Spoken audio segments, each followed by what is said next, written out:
Another frustrating chapter unfolds in Chelsea's turbulent season, as the Blues once again fail to assert their dominance when it matters most. Back-to-back draws against Brentford and Ipswich Town have cast serious doubts over their aspirations of qualifying for the 2025-2026 UEFA Champions League. The Stamford Bridge faithful are growing restless, and with good reason. These were fixtures many had penciled in as potential wins, opportunities to build momentum and climb into the top four. Instead, they've turned into stumbling blocks that may cost the club dearly come season's end. Against Brentford, Chelsea showed flashes of their attacking potential, but lacked the cutting edge to finish off a side struggling in the bottom half of the table. It was a performance symptomatic of their season, dominant in spells, but wasteful in front of goal. Then came the shocker at Portman Road. A gritty Ipswich Town managed to hold Chelsea to a 2-2 draw, sending shockwaves through the fanbase and media alike. That result was seen not just as a missed opportunity, but a major red flag regarding the team's consistency and mentality. The frustration among fans is palpable. Social media is rife with criticism of the squad's mentality,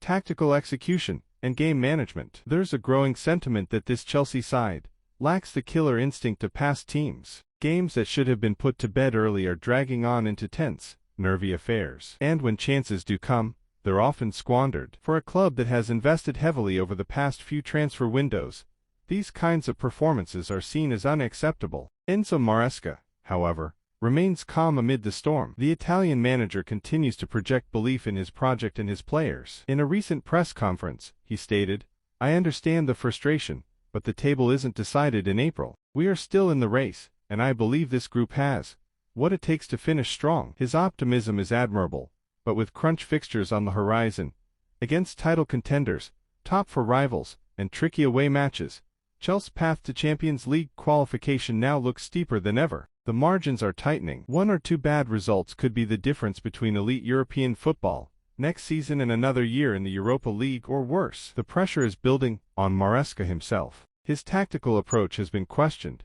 especially with his tendency to rotate heavily that hasn't always translated to end product. For now, Chelsea are still within touching distance of the top four, but their fate is no longer entirely in their hands. Dropping points against Brentford and Ipswich may prove costly, especially if the teams above them keep winning. Every game from here a must-win. Every slip-up will be magnified. The Blues have no choice but to find another gear if they're to keep their Champions League hopes alive. Time is running out, and their margin for error is all but gone.